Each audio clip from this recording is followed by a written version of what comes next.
안녕하세요. 오늘 온라인 수업 이어가도록 하겠습니다. 자, 일제 강점기 일제 통치 방식 마지막 시기인데요. 저번 시간에 1920년대까지 했었고요. 1920년대에는 문화 통치, 그 다음에 산미 증식회 이걸로 이제 일제가 10년간 통치를 했죠. 자, 그 통치 방식이 잘 가는 듯 싶었으나 역시 1920년대 후반에 터진 대형 사건으로 일제의 통치 방식이 또 바뀌게 됩니다. 그게 언제냐? 1929년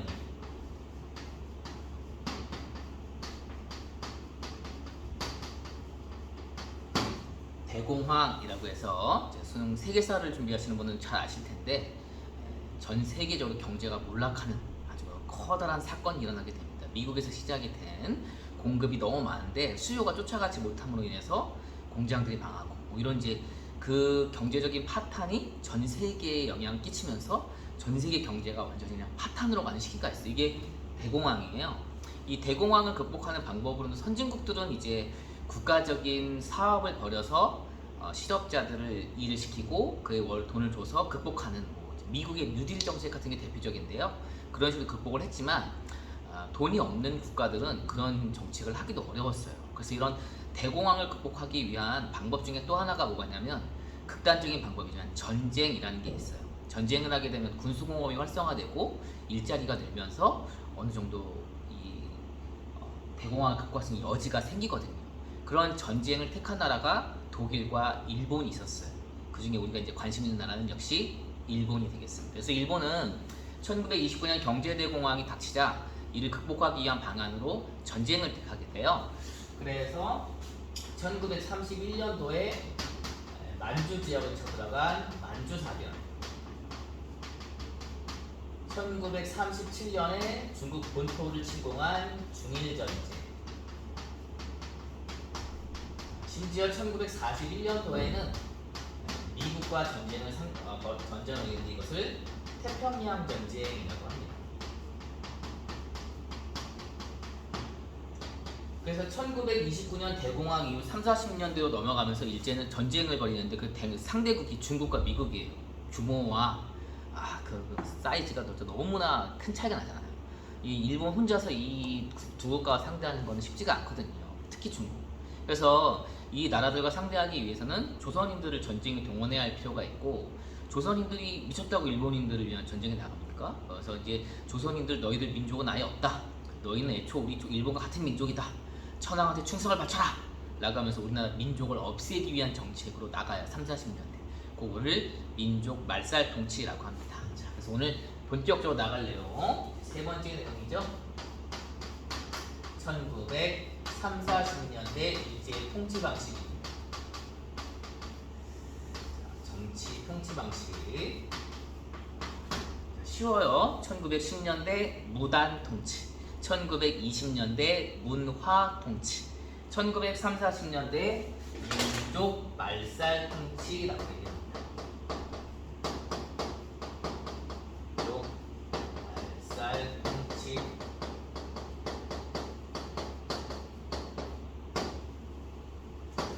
자, 이 민족 말살 통치 내용들은 하나가 좀 중요한 내용들이 많아서 거의 다 노란색이에요. 자, 잠깐 정리를 해볼게요.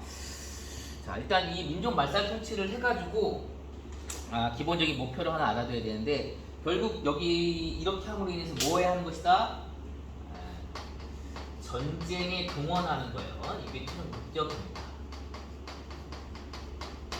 자, 그럼 민족 말살 통치의 모습들을 살펴보도록 하죠. 워낙 많아가지고요. 자, 내선일체를 강조하기 시작합니다. 내선일체란 무슨 말이냐면, 조선에 살고 있는 일본인들이 일본 본토를 부를 때 내지라고 불러요. 안에 있는 땅 내지라고 부르는데, 그 일본과 조선은 하나의 몸이다 라고 강조하는, 이걸 내선일체라고 얘기를 하고요. 또 하나가 뭐냐면은 일선동조로,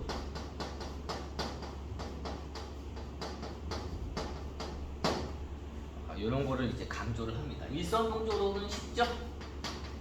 일본과 조선의 같을동 조상족, 조상은 같다. 따라서 우리는 같은 민족이니까 지금 일본이 수행하고 있는 전쟁에 너희 조선인들도 같이 참석해야 한다 라는 아주 단순한 논리죠. 참 말도 안 되는 논리긴 한데요.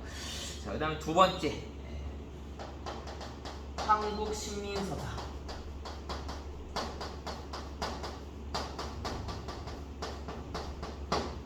좀 잘 나오죠? 한국신민서사. 천황한테 충성된 신하로서 일종의 맹세하는 그런 글인데 요거를 매일매일 암송 외워야 했어요. 참, 말도 안 되는 얘기죠. 자, 여기에 이제 일본의 어떤 신이나 일본의 전쟁을 벌인 전범들을 모아놓은 그런 그 사당 같은 게 있어요. 이거를 신사라고 하거든요. 신사를 우리나라 남산 같은 데다가 신사를 지어놓고 여기 와서 우리 조선인들 보고 절을 하라 그래요. 참, 이거를 신사참배라고. 요즘에도 신사참배가 간혹 요새 나올 거예요. 그 대표적인 것이 야스쿠니 신사라고 해서 2차 대전을 일으킨 일본 전범들을 모아놓은 신사가 있거든요. 말도 안 되는 이런 신사인데 여기에 일본의 지금 극우 지도자들이 가서 참배, 절을 하고 한단 말이에요. 이런 건 과거를 반성하지 못하고 또 일본이 그런 상황이 오면 그렇게 하겠다라는 걸 보여주는 의지이기 때문에 주변 국가인 우리 이 나라 입장에서는 당연히 용서할 수가 없는 행동이 되겠죠. 그런 거를 우리한테 강요한 시기가 1930, 40년대입니다. 자, 그리고 또 뭐가 있냐? 궁성요배. 천황이 살고 있는 그 궁궐을 향해서 절을 하는 겁니다. 그리고 또 뭐가 있냐면 창씨개명.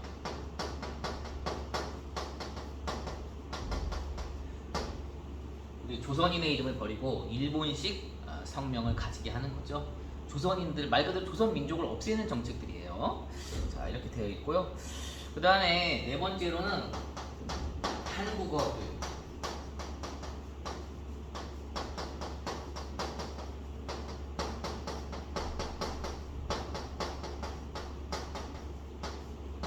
사실상 금지시킵니다. 뭐 금지라면 금지인데 사실상 금지는 또 뭐냐? 뭐 내용을 굳이 들어가자면 이 당시 그 교육령에 의하면 한국어 과목을 선택 과목으로 집어넣어요. 근데 선택 과목으로 한국어를 편성을 해놨을 때 선택을 해도 들을 수도 없고 듣기에도 어려운 그런 뭐 여러 가지 그 자교적인 절차들을 만들어놨기 때문에 사실상 한국어는 개설은 되어 있으나 아무나 누구도 들을 수 없는 그런 상황이 되버려요. 그래서 이거를 사실상 금지라고 얘기를 하고 있고요. 자, 그 다음에 다섯 번째로는 뭐냐? 다섯 번째로는 이 당시 이제 다니던 소학교라고 하는 학교가 있었는데 이 소학교를 국민학교라는 이름으로 바꿔버려요.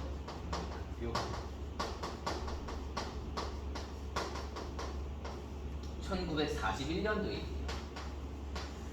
좀 눈이 아프지만 다 중요한 내용이라 노란색으로 하고 있습니다. 국민학교는 황국신민서사. 황국신민이 뭐냐면 천황이 다스리는 국가에 신하된 사람, 백성들 이런 뜻이거든요. 그 한국신민을 줄인 게 국민이에요. 그래서 이 국민들, 즉 천황에게 충성하는 사람들을 키워내는 학교, 이게 국민학교입니다. 이게 저 해방되고 나서 남았어요. 저도 국민학교 졸업 세대거든요. 일제 잔재가 뿌리 있게 남아있음을 알 수가 있죠. 자, 이런 것들이 되어 있습니다. 그리고 여기에 이제 어떻게 하냐? 한글로 계속 글을 쓰면서 조선을 일본 조선 총독부를 공격하고 있는 조선일보와 동아일보를 아예 폐간시켜버리고 이제 아예 없애버리는 거죠. 1940년도에 민족을 없애야 되니까 아예 우리나라 말도 없애고 있는 거죠. 자, 그리고 이 당시 우리나라 말을 연구하고 있는 단체가 있었어요. 자, 이 단체는 조금 중요합니다. 이 단체를 뭐라고 하냐? 조선어 학회라고 해요. 영화 말모이 혹시 보셨나요? 거기 나오는 단체인데 이 조선어 학회를 탄압한 사건이 있어요. 이거를 조선어 학회 사건이라고 합니다. 조선어 학회 사건 1942년도에 일어난 일인데요. 1942년도에 일어난 일이고, 요거는 이제 이 당시에 뭐가 있었냐면 조선어학회가 준비하고 있었던 여러 활동들이 있어요. 그중에 이제 몇 개는 실제 수행이 됐고요. 이제 한참 준비하고 있던 게 뭐냐면 우리말 큰사전이라고 하는 걸 만들고 있었어요. 우리말 큰사전이라는 거를 편찬을 준비하고 있었어요. 그러니까 만들지는 못했던 거죠. 만드는 한참 과정 중에 있었는데 이거를 가지고선 너희 왜 지금 한국이 사실상 금지되고 있는 이 상황에 너희 뭐 우리말 교사전 조선어를 왜 연구해? 라고 하면서 여기에다가 이제 치안유지법을 적용을 해요.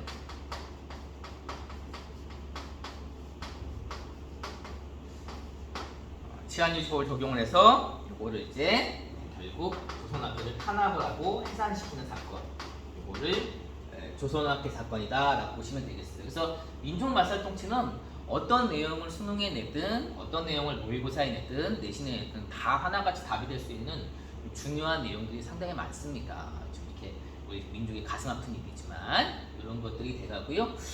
자, 이 바탕으로 해가지고 민족말살통치 이걸 바탕으로 해가지고 그 결국 아까도 얘기했지만 민족말살통치의 마지막 목표는 뭐예요? 전쟁에 동원하는 거죠. 그래서 여기 있는 거를 바탕으로 해가지고 이제 어떻게 하냐? 자, 여기를 이렇게 해야겠네요. 결국 이렇게 민족을 없앤 그 일제는 이걸 바탕으로 전시 동원 체제, 조선인을 전쟁에 동원하기 위한 체제로 편성시키기 시작합니다. 이 전시 동원 체제는 뭐 너무 자세히 들어갈 필요는 없긴 한데 1937년 중일 전쟁을 기점으로 더욱더 강력히 추진되기 시작해요. 자, 이 전시동원 체제의 가장 근간이 됐던 것은 뭐냐면 국가총동원법이라고 하는 법이에요.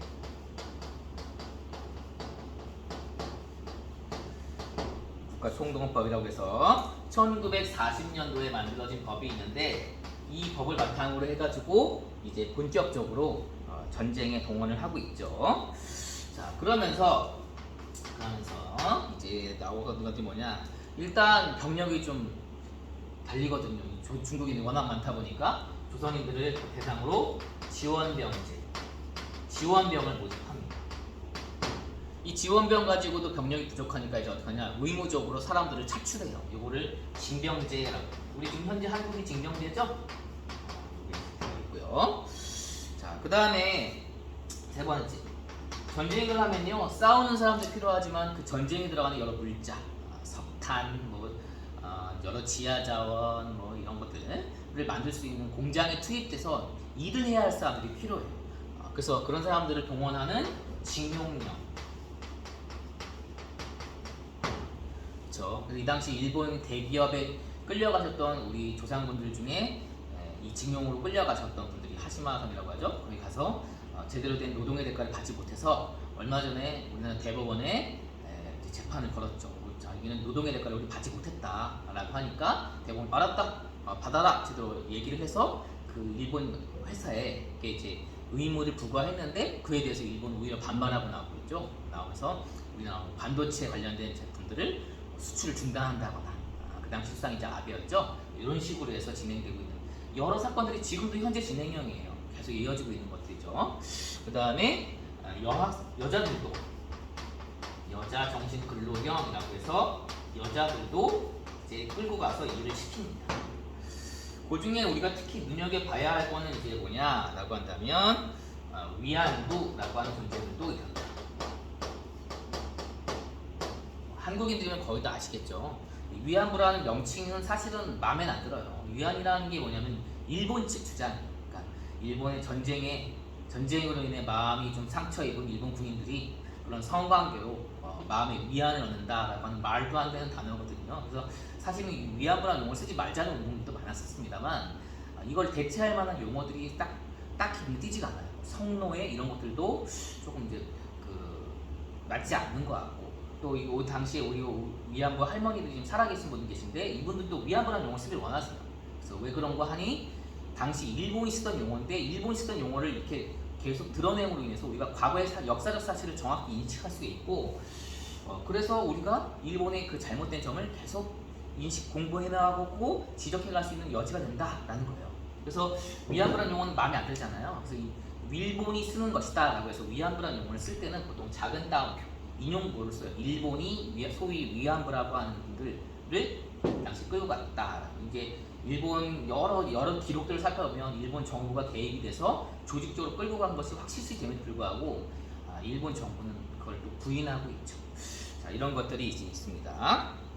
여기에 또 전쟁에 총알이 부족하거든요. 그래서 이 총알을 하기 위해서 금속, 집에 있는 쇠로 된 거, 밥그릇, 숟가락, 젓가락, 그 다음에 미국, 쌀 이런 것들을 공출, 강제로 뺏어가는 걸 얘기해요. 공출제라는 단어가 나오면 1930, 40년대예요. 자, 그러면 이제 쌀을 다 뺏긴 조선인들은 먹을 게 없잖아요. 그래서 이걸 바탕으로 해서 이 당시 진행된 게 식량 배급제 같은 게 이 당시에 진행이 됐죠.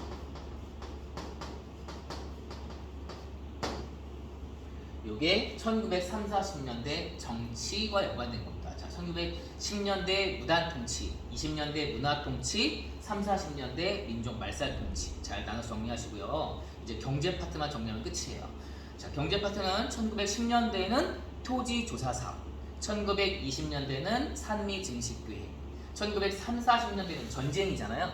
전쟁에 물자를 보급하기 위한 정책들을 취하게 돼요. 자, 이걸로 경제로 넘어가도록 하겠습니다. 이제 자, 이거 카메라 좀 옮길게요.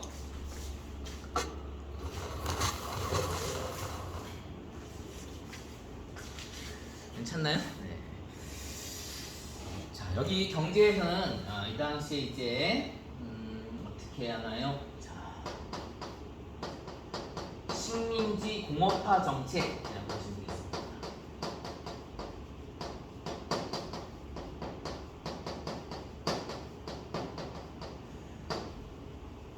자, 좀 포인트가 바뀌죠. 1910년대, 20년대는 주된 그 수탈의 그 포인트가 농업이었는데 20년대, 3, 40년대 공업이에요. 왜냐?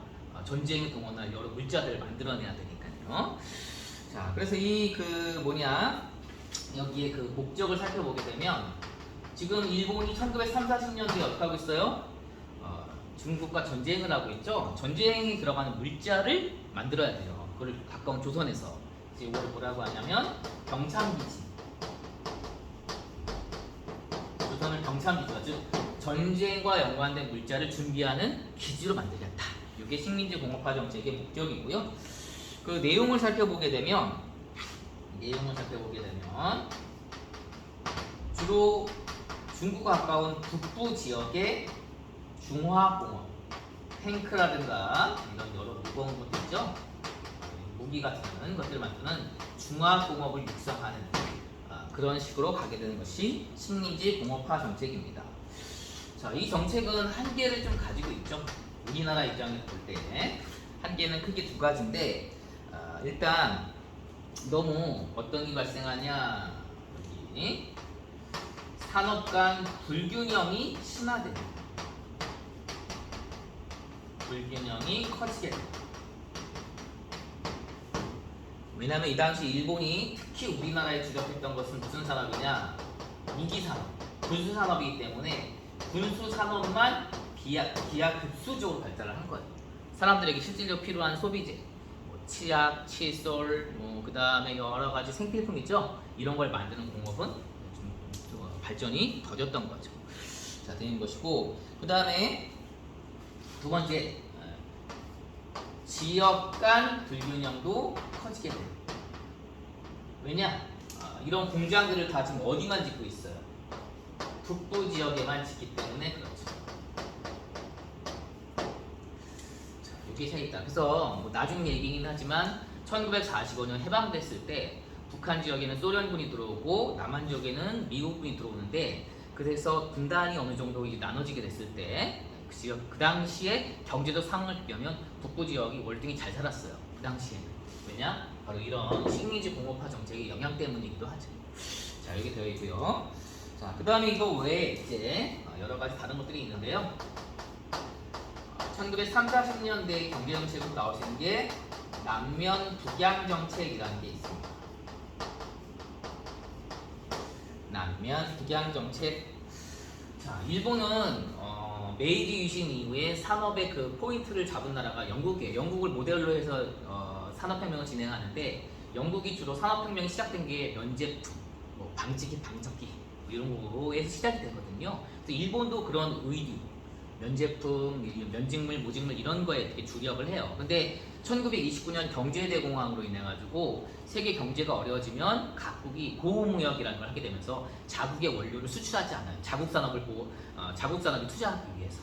그러다 보니까 원료가 나지 않은 일본 입장에서는 자기네들 산업을 즉 옷 만드는 면직물, 모직물 산업을 부흥을 시켜야 되는데 이 원료가 안 들어오는 거예요. 그 원료를 또 여기서 충당해야겠다. 조선에서 충당해야겠다. 그걸 남면북약 정책이라고 해요. 그래서 여기는 남북, 남쪽에는 연화, 북쪽에는 양을 사육을 해가지고 그 제품을 수입하게 하는 것, 이걸 남면북양 정책이라고 얘기를 합니다. 자, 세 번째, 이거 들 수 있는 건 뭐가 있느냐라고 하면 농촌진흥운동이라는 게 있어요. 농촌진흥운동. 이렇게 1930, 40년대 모든 경제정책의 포인트가 주로 공업 쪽에 맞춰지다 보니까 농촌의 생활은 더욱더 어려워집니다. 뭐 계속 어려웠어요. 일제시대에는 10년대는 땅을 뺏겼죠. 20년에 쌀을 뺏겼죠. 뭐 3, 40년대 그건 계속 이어져요. 그래서 이런 현상이 이어지게 되면서 농민들을 좀 이렇게 해야겠다 해서 이제 여기를 농촌을 통제해야겠다라는 목적 하에 소작료 같은 건 아주 조금 깎아주고 소작 조건 조금 개선시켜주고 하면서 생색을 낸 거예요. 그래서 이거를 농촌을 뭐 발달시켜주겠다라고 얘기를 했지만 사실 이런 식으로 해서 좀 생색을 내면서 우리가 농촌을 좀 신경 쓰고 있으니까 우리 말 잘 들어라 하는 농촌의 통제책을 가한 것이고, 이걸 통해서 지배의 안정을 추구했다 라고 봐주시면 되겠어요. 그래서 뭐 농촌진흥운동은 실체가 없는 정신적인 그냥 문구만 좀 강조하면서 조선인들, 우리 일본이 너희 조선을 위해서 뭐 해주고 있으니까 우리 말 잘 들어라 라고 추진한 운동을 농촌진흥운동이다 라고 보시면 되겠습니다. 3, 40년대 포인트는 식민지 공업화 정책. 이렇게 해서 1910년부터 1945년까지 35년간을 세 파트로 나눠서 정치, 경제, 일제, 통치 방식을 다 살펴봤어요. 자, 이제 다음 시간은 뭐 할 거냐면 그 일제의 그 통치 방식에 대해서 우리 조상들은 가만히 있었냐? 아니에요.